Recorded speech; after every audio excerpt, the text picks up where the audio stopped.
ibang ginawa ang administrasyon na ito kundi pamumulitika lang at paninira sa mga kalaban nila sa politika. Kung napansin ninyo, noong lumabas yung malaking issue ng blanco sa mga blanco sa budget.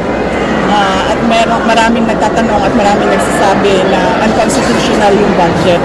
Tinanong kung paano naging legal yung paggamit nila ng pera, puro blanco yung nasa loob ng budget, ay lumabas yung impeachment ko. Yun yun.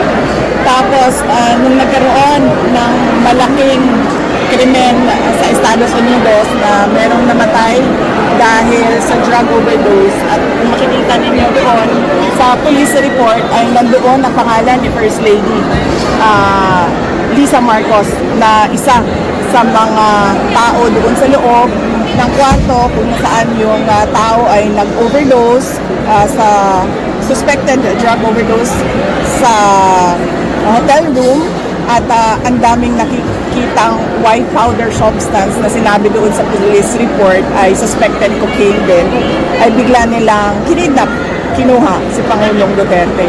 Nung lumabas naman yung kanilang May 1 na 20 pesos ang kilo ng bigas, at syempre dahil hindi naman totoo yung pangako na yon, pambobola lang naman yon sa mga tao, hindi nila kayang i-sustain, ay tinigil kaagad ng May 2, lumabas naman yung complaint ko kay Congressman Pulong Duterte. So